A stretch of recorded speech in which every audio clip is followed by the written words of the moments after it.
Higher Voltage is brought to you by Salesforce.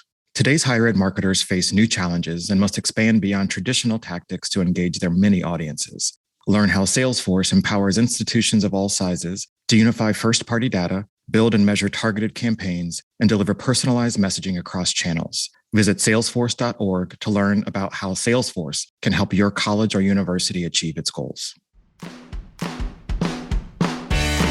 Hello, and welcome to Higher Voltage, a podcast about higher education that explores what's working, what's not, and what needs to change in higher ed marketing and administration. I'm your host, Kevin Tyler. Welcome back to Higher Voltage. Thank you so much for joining me today. I'm very, very honored to have two incredible guests with me today. Holden Thorp is with me, as well as Pat McGuire. I'll give them a chance to introduce themselves in a minute, but I'm excited for this conversation for a lot of different reasons. One of them being, this is a conversation that I think about often, how leaders navigate shifting political winds on their campus, whether they're active presidents or former presidents or chancellors. And this is the conversation we'll be having today with Holden and Pat. Thank you so much for joining us on Higher Voltage today. If you could both just give me an introduction of where you are, what you're doing, and for whom, that would be awesome. And we'll start with Pat. Sure. Thank you so much, Kevin. It's great to be on Higher Voltage. I'm Pat McGuire, the president at Trinity Washington University. We're in the District of Columbia, the nation's capital. Trinity is celebrating 125 years of education for women and a few good men who come here also in our graduate and professional programs. And I've been president here for a long time. I've been president since 1989, and I'm still learning the ropes. So that's me. Awesome. Thank you, Pat. Holden. Yes, I'm Holden Thorp. I'm the editor-in-chief of the Science Family of Journals, which is one of the most influential scientific publications in the world. It's a journal. The parent journal, Science, is a research journal that's highly selective, and it's also a magazine that runs news and commentary. And then we have 5 other research journals that are read by 1 million people a day. Before I did this job, I was the provost at Washington University in St. Louis.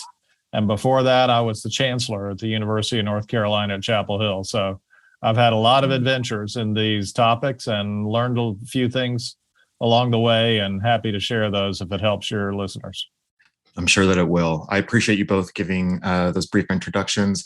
I have a couple of questions for you both. I've kind of broken this conversation up into current, presidential or former presidential roles for you, Holden. That's the first bucket. And then the second bucket is kind of like what we see as responsibilities or obligations for presidents now and in the future. That's kind of the way I'm breaking up our chat today. So in thinking about the 2 pieces that were published recently in the Chronicle of Higher Education about the neutrality we're seeing among higher ed leaders around these political issues and states. We've had these conversations on the show before. It's about critical race theory. It's about transgender rights. It's about spaces for access and spaces for people to be who they are on campus. We often see a lack of real response from leaders. I'm curious, in your experiences, when it's time to make a statement about a social issue, what does or did that process look like? How do you go about saying this is the right time and this is what I want to say? And what are the hoops and loops you have to jump through to make that actually get out to the world? Well, since Pat's still in the role, maybe we should start with her, and I'll be happy to chime in. Okay. Thank you, Holden. Well, I would say there are several considerations that I always use when there's an issue that is of importance. And by the way, I see many of these issues as values issues. People call them political, but for heaven's sakes, they're values issues. They're about how we construct society. And higher ed is about, and if it's about anything, it's about how we teach our students to construct communities and societies and what the values are that hold communities and societies together. But the overriding concern that I always have is, how are my students affected by the issue? And if our students are affected, then I feel very much compelled to have a position that would defend my students if need be. For example, just yesterday, the Fifth Circuit took an action on DACA that is rather dreadful, and I have over 100 undocumented students at Trinity. Well, I haven't written yet. I did tweet out about how terrible that decision was, and I will have something else to say later. The immigration issues are very serious for our undocumented students. And if we don't rise in their defense, who will? We know them.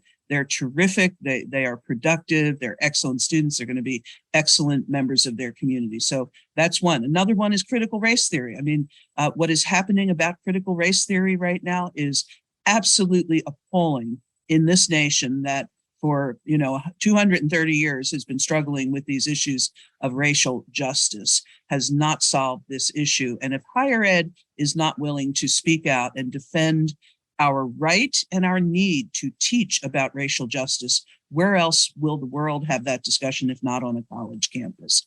I feel the same thing about women's rights, and those institutions who have taken a stand on the Roe v. Wade and the Dobbs decision. I think it's very important to say to our women students, we care for you. We may have differing opinions religiously. I mean, Trinity's a Catholic college, and we do adhere to Catholic Church teachings, but by the same token, I put out a statement saying, we're here for you and we're going to care for you. And we don't want you to feel that you have no options at this point. So we'll help the women to find options, and we wish the world were a better place where we had better choices for women.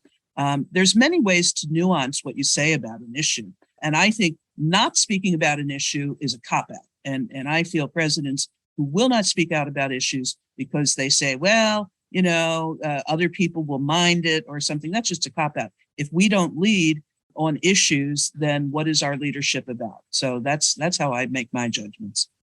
And wouldn't it be a great world if every college president talked like Pat just did? But, I feel for the situation that a lot of these folks are in.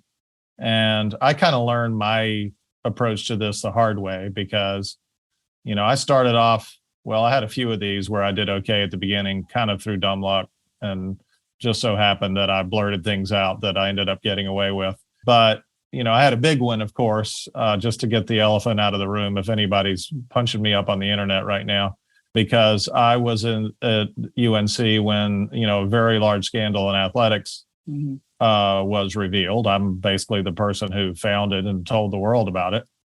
And I hemmed and hawed way too much.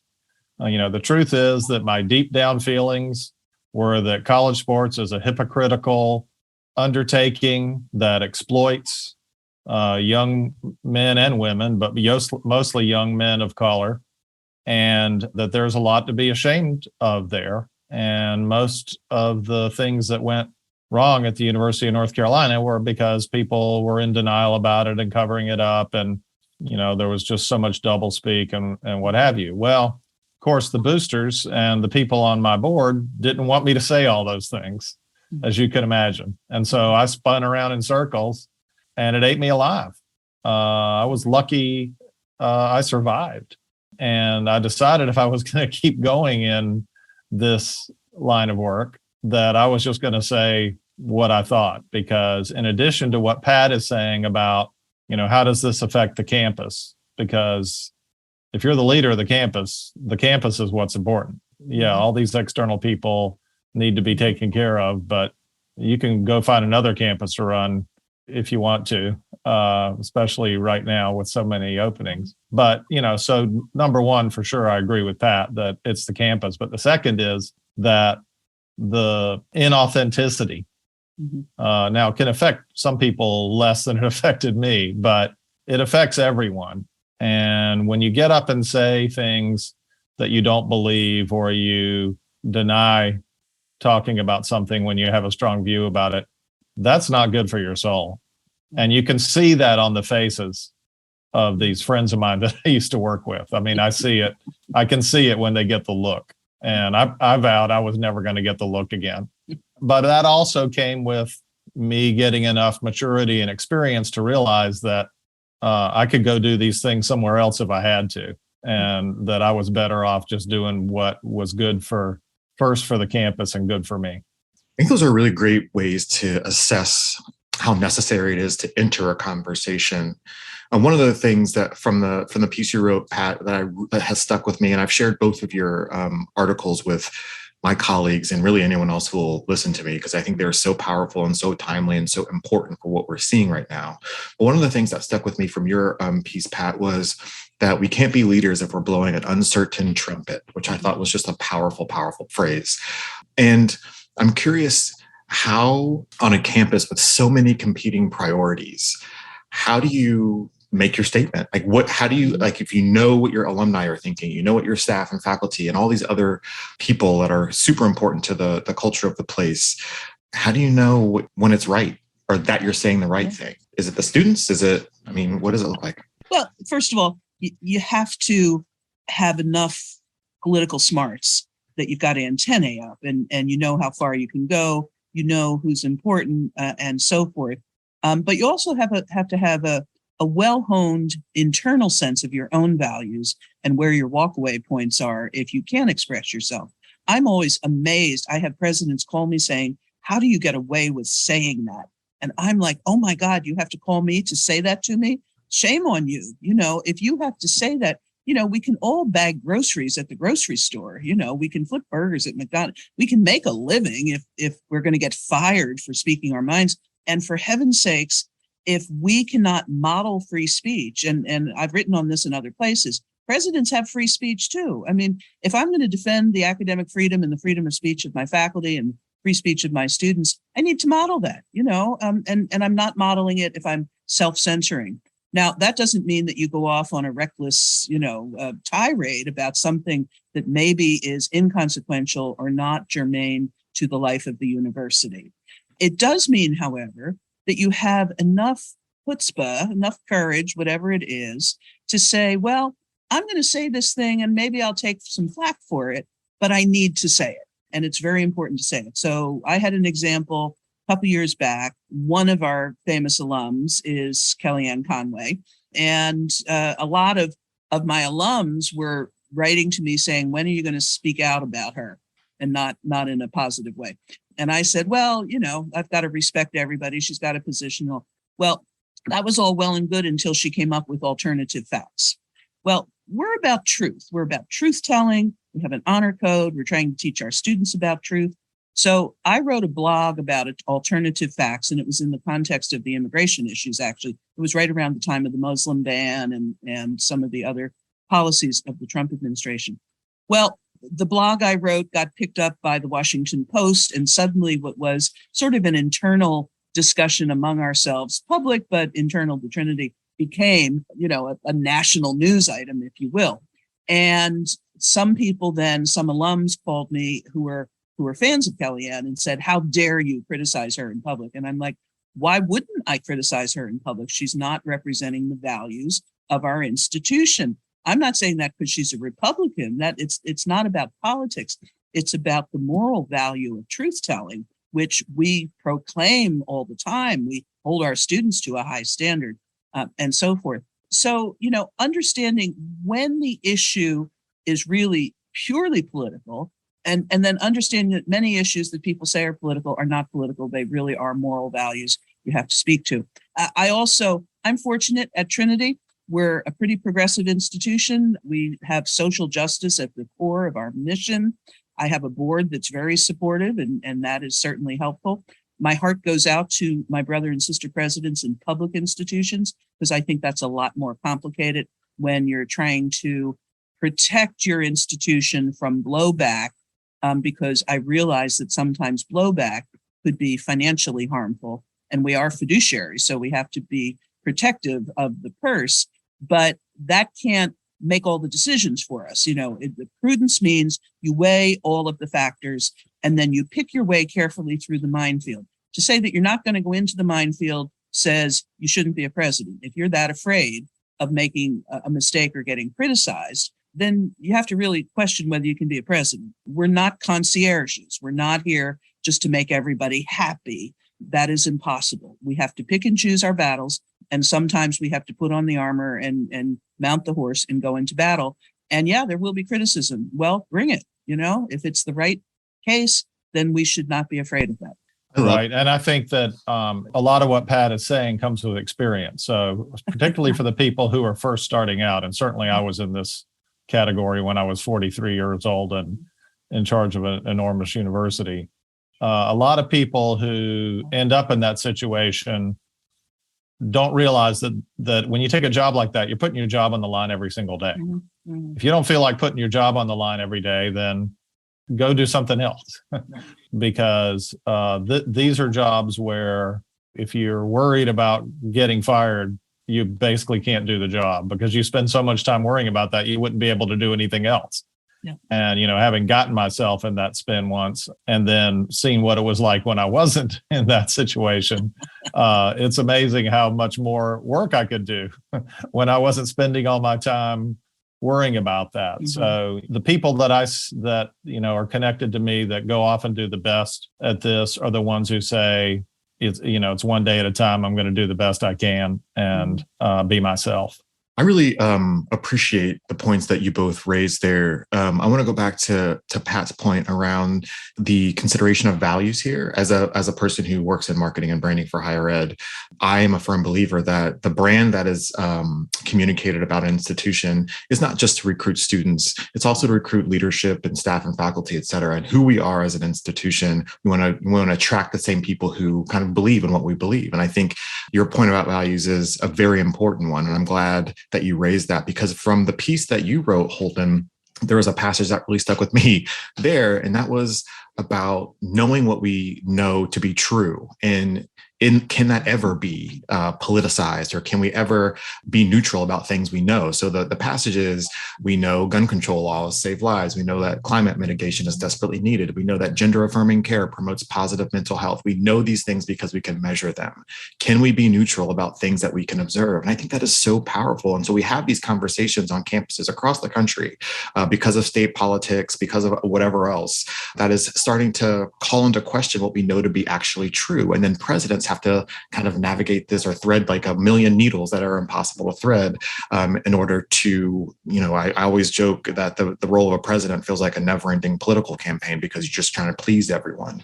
How do we move past this as leaders in higher ed to get back to what Pat was mentioning around, we know it's true, we have to speak up on what we know from a values perspective? Yeah, well, I think that it requires a very honest conversation between the president and the outside stakeholders who might not understand this, because there's one thing the president can't do, and that's take something that's true and change it to not be true anymore. Those examples that I gave in the piece are all good ones, but there are plenty of others. Were racism and slavery important in the formation of the country and the history of it? Well, I think we know the answer to that is yes. President can't change that fact any more than I could make it so that college sports was this perfectly wholesome thing where nobody got hurt.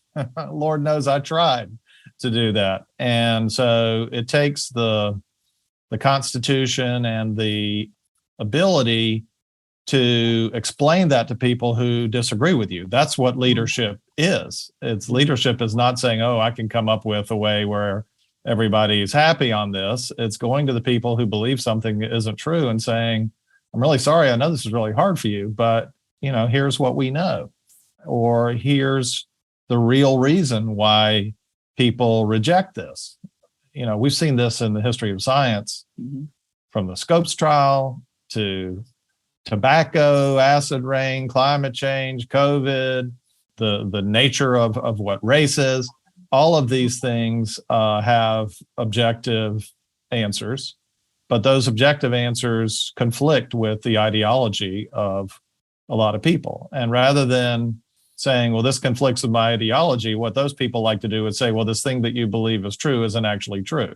And we can't let them get away with that, because that's the whole thing that universities are set up to do, is to promote the things that we know to be true. So if we could get people to say, well, yes, I know that abortion is good public health policy, but it conflicts with my religion, then at least we could debate which one of those two things is more important, rather than getting into an endless thing about whether, what the dangers of abortion are, which have been measured many times, and it's safer than childbirth in any objective way that you can measure it.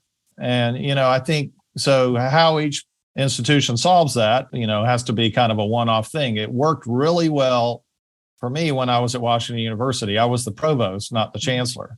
The chancellor was a cautious guy. He and I didn't disagree about very many things, but he was a very, very cautious person, and he made it as a chancellor for 24 years. But he let me say whatever I wanted to.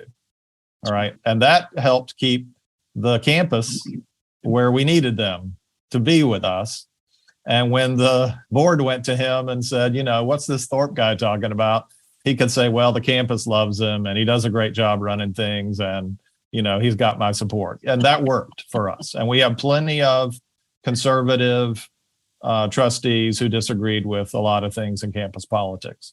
So that's one solution. But another solution is for the one that I proposed in my piece, which is for the president just to say, these are the things that I believe, and I'm sticking with these. And if you want me to run this place for you, that's the way it goes. Mm-hmm. And, I cited Mary Sue Coleman. I think she's one of the people who did that the best that I've seen.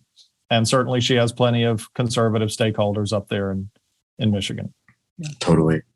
And we'll have links to both of these pieces, as well as a couple of others on our episode page for this. But I'm glad that you brought up trustees, Holden. Obviously, UNC Board of Governors has been in the news a little bit the last couple of years around several different items. And I think the bathroom bill was around your time, right, too? That was after I left. There was a gay marriage bill while I was still there that played out in a very similar way. Right. Okay. Yeah. So we've got these, social issues that pop up on campuses, and we've seen recently how boards of trustees, boards of governors, whatever each place calls them, have started to dip their toe into these conversations in different campuses. And I'm curious how, if at all, you navigate the waters with boards. Holden, let's start with you, because I think it feels like a much different kind of environment in the UNC Chapel Hill space than it might be for Trinity Washington. Yeah, and I was there when the tidal wave came on shore. I was standing on the beach because I became chancellor in 2008. Barack Obama got elected president. Bev Perdue became the first woman governor of North Carolina. Lots of people in the legislature were old-time Democrats that I grew up with as a child. So I did not have to work at politics, and I agreed with people about most things. Then in 2010, as Jane Mayer laid out quite vividly in her book, Dark Money, Art Pope financed the Republican takeover of the legislature. Bev Perdue became very undermined as the governor, and all of this stuff started. And the first problem for me was, even though I disagreed with all these people about stuff, I also didn't know them. So I didn't have any political support. And so when all hell broke loose with athletics, I didn't have anybody I could go to who could put their arm around me and say, Holden's doing a good job and he's got my support. I mean, before that, Erskine Bowles, who was the person who hired me, was the president of the system. And he was not only with me on things, but he's a very strong leader. And so when people said, well, Holden may not be doing a good job on this, he could straighten them out very quickly. And I did not have that afterwards. But in terms of the ideology, one thing I tried to do was to put through gender neutral housing, which of course is something every college should have. And the legislature actually introduced a bill to make it illegal. So I had to decide whether to pull that back and have them cancel the bill, or whether to fight them on it and have the bill go through. And I had to decide that it was better to pull it back, because if the law was there, then one day if things change, not only would you have to have them changed, but you'd have to get the law repealed. So the day I got to WashU, I beefed up gender neutral housing, and it felt pretty good to do that. I can tell you that. So, this level of political intrusion is real. We had, like I said, a gay marriage bill that went before I left, but then after I left, they had the bathroom bill. And then, of course, they've had this disaster with Nikole Hannah-Jones. And all of those things are political influence. And the playbook is the same one we've been talking about, which is they say it's not political when it is. That's been around a long time. Reagan did it. The Scopes trial, it was done. Lots and lots of examples of this sort of right-wing tactic of, not saying that something is political. I mean, there's never been a tenure case at the University of North Carolina that didn't go through the board until Nikole Hannah-Jones. So are you telling me that it's just a coincidence that the most politically explosive candidate ever to go through is the one that had a problem? So to say that wasn't political is just ridiculous. No objective person would agree with that. I agree with you. Pat, how do you navigate the relationship with your board? Well, a couple of things. First of all, I think the world of private higher education really is different when it comes to board relationships. Although I often think that private college presidents have more latitude and they don't use it. So I think, shame on us if we don't use that. And we also have more influence over who our trustees are, especially if we're on the job for a long enough time. We not only cultivate the current board members, but we participate in the selection of new board members, not determining it necessarily. The board elects their own, but we're part of that. And there's a lot of sensitivity on the private college side when the nominating committees really ask, can the president work with this person? Can this person work with the president? That's always a consideration on the private college side. So that's the first piece. But the second piece I want to say, and I think Holden's comments really illustrate this. One of my philosophies is that higher education is the great counterweight to government. That if there are no other institutions to speak out, you talk about the pillars of society, you've got churches, you've got schools, but you have the higher ed system and higher ed institutions. And we have to be on the opposite end of the seesaw from government frequently. And the problem the public institutions have is the government believes they own it. And so the states will say, well, you are the government. So those of us on the private side have to be even more aggressive about saying, even if you're a public institution, you're still part of us in higher education, and you should be on the other side of the seesaw. And why is that? Because it's about control of the issues that are determining the fate of our society. And that gets to these issues that Holden was citing. So climate change, for example, let's just take that. When we have a national administration that calls climate change a hoax, and that pulls out of the Paris Climate Accords, and that encourages the kind of environmental destruction that we've seen in the last 10 years, there must be an answer to it from the rational scientific community who we represent. That's our community. We are the front people for the science community. Why wouldn't we mount the barricades and say government is wrong on this issue? I don't consider that to be political at all. I consider that to be about the life of the society and the life of the planet. And this gets to the values issues. Is it just politics or is it values?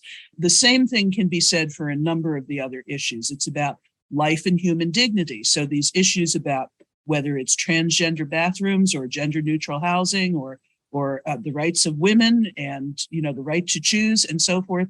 Well, what I do personally in my own personal set of values is mine, but what we represent for the human community is much larger and bigger than just my personal preference. And we always have to take the default position that we're going to defend the notion of human rights and civil rights across the boards, because that is how you build a good and just and peaceful human community. And if we don't believe that, if we don't believe that all of those moral values are central to teaching our students and being part of building the just community, then we just become complicit with the authoritarian movements that are rampant today, not only in this country, but elsewhere. And it is no secret why certain legislators and governors want to take over the curriculum of K-12 schools, want to ban books from libraries, and that's going to come very quickly into the colleges and universities. It is a short hop from 9th grade to, 15th grade. And if we're not careful, the government takes over curricula. It says, well, we're not going to teach about slavery because that's a hoax too. We're going to call it, I forget what they were calling it in Texas. They made up some word for slavery that was like happy life or something. At the end of the day, you have what we saw in other authoritarian regimes. And I know it is considered to be pernicious to make comparisons to the Germany in the 1930s, but we're seeing many of the same threads of behaviors. The rise of authoritarianism, the reticence of academics and others and intellectuals to speak out and to confront and to oppose a movement that takes over the intellectual life of the society and that leads the society to believe the big lie. Okay, the big lie, and we're in that moment right now. It's the big lie. And if colleges and universities don't challenge that, who will? Who will? And dare I say, the other institution that should be challenging it is the media, and they're not. And, that's another whole topic we can get into. The media should be working hand in hand with the scientists and those in academia who really need to teach about what are the fundamental values of a good society and how do we get there. And there's no shame in that. And so that's far afield from the board. But obviously, I have a board that supports my views on this, or I would have been out of this job a long time ago, probably.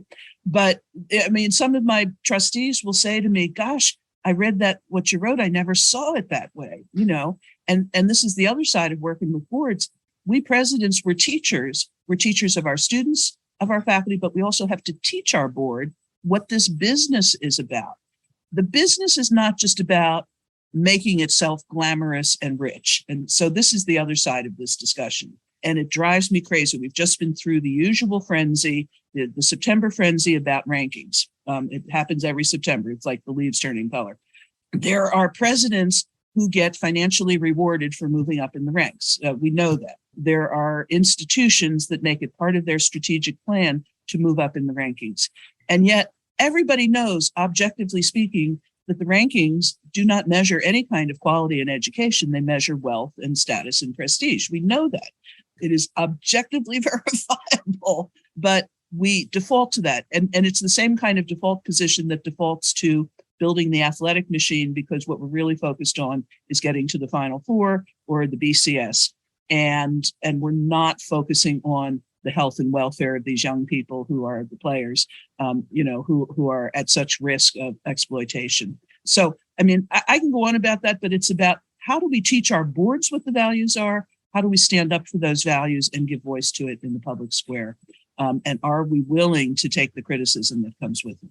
Yeah, amen to all that. And one thing double amen. Yeah. one thing that cracks me up is all these schools that moved up one because of what happened to Columbia, who sent out press releases saying, "Look, we moved up." Of course, that's ridiculous. It's a real corruption of purpose for the universities, even to play that game with news, with magazines. I mean, U.S. News could not be successful as a news magazine, so it decided to start raiding other institutions. Let them do that. That's fine. That's their business. But we should not be co-opted into things that don't matter for the life of the university, really, that are not really core to who we are. The real question is, how well are we teaching our students, and what are we teaching our students? And are they leaving our institutions able to be productive, engaged citizens in this country, or in whatever country they inhabit? And we're not asking the right questions. If the board meetings are all about how much money did you raise last week? Are we going to get to the tournament? And by the way, did you rock any boats last week? I hope not. The values are all wrong. I've just recently been studying, because I'm giving a talk next week about Catholic higher education. And I've been studying the difference among institutions in our own sector on the size of endowments compared to the percentage enrollment of Pell Grant students and students of color. And I mean, what's happening in Catholic higher education is the same as all of education. So it's a metaphor. So there are, a top group of institutions that are building wealth like mad. They are hugely wealthy. And I look at that list, and there's maybe 3, 4, 5% Black students, and there's maybe 10% Pell Grantees. And then I look at the more impoverished institutions like my own. And, we're a predominantly Black institution at Trinity. We're the only one among the Catholic schools that is a predominantly Black institution. Xavier New Orleans is historically Black, and we're the only two, really. But I say that because shame on us in Catholic education that we're not really taking a stronger stance in favor of access and inclusion. And we're not. And this is an example of a sector that could be speaking to the rest of higher education, saying, here's how you do it. Here's how you open your doors wider and make it possible. And let's take some of those great endowments and invest them in students who can't otherwise afford to pay. But we're not taking those stances collectively. Individually, some of us mount the barricades and write stuff and talk about that. But collectively, we're not. And there's something wrong with that. And it comes out in the fact that for as long as we've been talking about access and inclusion in higher ed, the numbers aren't changing at all. And that's where boards should be asking the hard questions. That's where the conversation should be, not in this, well, don't rock the boat and don't say anything political today. And by the way, go raise more money for the football team. So right. There, I'm just ranting now. One thing I learned from Mark Wrighton, which is certainly easier in private higher education, but still applicable and would have served me well if I'd known it when I was in the blender. And that is that when we would make the students happy, because I loved, oh my God, there's nothing I loved more than going to the activists and saying, okay, we'll do it.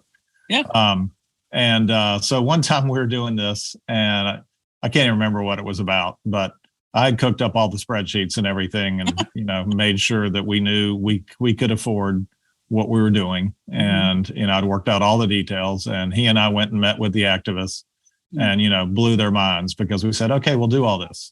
We worked out a way to do it, and then then they said they're good activists. They said, well, isn't the board going to be upset with you about this? Because it was some very progressive thing. I can't remember what it was. And Mark said something which I think serves everybody well, which is, well, if the board is upset with me about this, they can tell me next year at my performance evaluation. Because I think one of the things that happens is you go do something like this and you're scared you're going to get fired. And that gives them the opportunity to mess with you. Right. And that feeds this drama. And for all I know, inside, maybe he was worried that they were going to say something about it. But his outward stance was, well, they do my performance evaluation once a year, so why would they come in here and tell me about this right now? That lowers the drama level significantly, ups his confidence, the appearance of his confidence. And so I think a lot of people who get in these dramas, their fear comes through, and that feeds all of these problems. And so I think saying, yes, the board can make a change if they want to. And if they want to, they'll let me know. But, Holden, I'll just say my advice to new young presidents is twofold. One, never show your fear. No matter how much you're quaking on the inside, you cannot show your fear. It's like blood on the water, and people will know that. So, but the second thing is every single one of us as president has to know where our walkaway point is. And we have to have a plan for our walkaway point. You just can't come into the job and say, well, I'm going to hang on no matter what. That lacks integrity. The integrity of the job requires you to know where your walkaway point is and be ready to do it. Don't be fake at it. Walk away if you need to. Right. Amen. That's a great point. I think those two pieces, or three pieces for people who are sitting in this space, that's very valuable, it feels like. I have two questions. One's a very easy kind of yes or no. I'm just kind of curious because in the years that I've worked in this space, I've really never heard a president, first of all, talk the way that you both have been speaking. I mean, this has been very energizing and inspiring. Truthfully, I really mean that. But I've never heard a president say that, the other day I was outside of a budget season. I was down at State House, testifying about some state policy that was going to really impact our campus in whatever way. Is that something that you do or did in your tenure as president or chancellor? Oh, well, not very often, mainly because it would be unusual to be called to do that. Because most of the time when the chancellor or the president goes to the legislature, it's to ask for the budget. And certainly in North Carolina, all of the focus was on preparing the budget. Even the social policies generally were enforced through the way that the budget was done. So it would be pretty unusual for that to happen, just not because of anything other than just the mechanics of the way the budget gets done. Sure. I think it's a little more common in Washington to go to Congress and say, we need, this about immigration in particular. But I don't think that's a readout of this problem necessarily that it does. Yeah. I mean, being in Washington, I've done probably more of my fair share of that than others, especially with American Council on Education and some of the other lobby groups here. But it's also true that almost all of higher education has some very large and semi-effective mechanisms for lobbying that doesn't always require us to go do that work. There's other people doing that for us. Sure. And then my final question is just kind of general, and I'd like to get both of your perspectives on this. In your own words, in your own perspective, what is the consequence of higher ed leaderships avoiding these tough conversations? What is it doing to the value and brand of higher education as a whole? Well, I'll jump right in there and say, I think the silence of presidents and the reticence of presidents and other leaders to speak out on the great issues of the day reduces our value and makes us institutions that really are vulnerable to simply being seen as job training havens. And I mentioned that in my article, that we become complicit with this dumbing down of higher education. And I don't mean to be disrespectful about job training, but job training is a byproduct of what we do, sure, but it's not the main deal.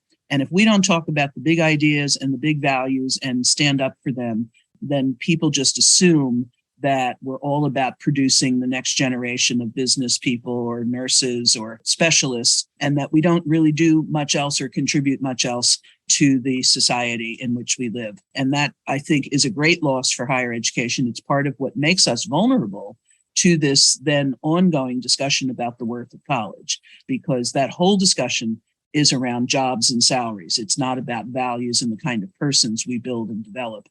We have kind of abandoned that discussion even, which is all about the mission. And we've allowed it to become, our future is dictated by payscale.com or the college scorecard rankings according to the earnings of our graduates 10 years out. That's not what we're about. Sure, they'll have jobs and they'll be well paid, but that's a different issue from the values for which we stand. Yeah, well, I certainly agree with all that. And I think one readout of it is, another big part of the problem, which is that really for about, certainly since the end of World War II, when you saw the expansion of research and everything, the colleges have gone from this idea of leadership to just wanting to do more of everything, more bigger endowments, larger budgets, more postdocs, more grad students, more papers in the literature, more wins for the football team, more facilities for athletics, more climbing walls and amenities for the students, just more. And every decision that gets made is, let's do what it takes to get more money. Let's go to Congress and say, we'll help you fight the corruption that doesn't actually exist in our work with China. Let's not take a position on this important thing because we don't want the legislature to penalize us on the budget. Let's be nice to this donor, even though we disagree with them, because we want to get their gift. It's just always going to get more. And there's never a thought that says, what are we giving up in order to get this? Because we're not standing up for something. And so look at what happened. We don't have a public health infrastructure. We have a Supreme Court that isn't paying attention to things we actually know, because every time we go to the hearings or we go to the State House or we go to the development thing, we don't stand up for what we believe in. The fact that we sat by and let the NIH carry out the China initiative is just a shameful act by American higher education. Every university is complicit in the targeting of people solely based on the fact that they're researchers from China. And Francis Collins and Mike Lauer and Congress and all these university presidents, all people that, a lot of us agree with about things, didn't stop it. That's just one example of the things that we could have done if we had spent more time standing up for what we believe in and thinking every once in a while whether the money we were getting was worth what we were giving up. I think that is fantastic and a great place to conclude. Thank you so much to you both for joining me today. This is one of the most compelling, most exciting conversations I've had on this show. I appreciate your time. I appreciate your transparency and openness to sharing this information, your perspectives. I'm very, very excited about this. Is there anything else you'd like to share about anything we didn't ask about? No, I'm just in awe of Pat's leadership, and thank you, Pat, for everything you're doing. Well, yes, I'm thank humbled you. by your Thank you praise. both. Go for it. And I am so pleased to meet you, because when I read Holden's article, I thought, oh my gosh, he writes so beautifully. Yes, You said you both everything did. that I was thinking. So, and Yeah, I had back already at written you. my piece. I had already written my piece and the Chronicle had it, but great minds run on the same path. Yes. So may our paths continue to cross. They will. And thank you for your leadership. And Kevin, thank you for giving us some space to talk about these very important issues. Of course. And let me thank you for doing the work that you both do and for saying the things that you both say, because it's so important. It's so relevant to what we're doing right now. And I think it will push the envelope forward in very, very important ways. So thank you both for what you've done and said and continue to do and say. That's it for this week's episode of Higher Voltage. We'll be back soon with a new episode. And until then, you can find us on Twitter @VoltHigherEd. And you can find me, Kevin Tyler, on Twitter @KevinCTyler2.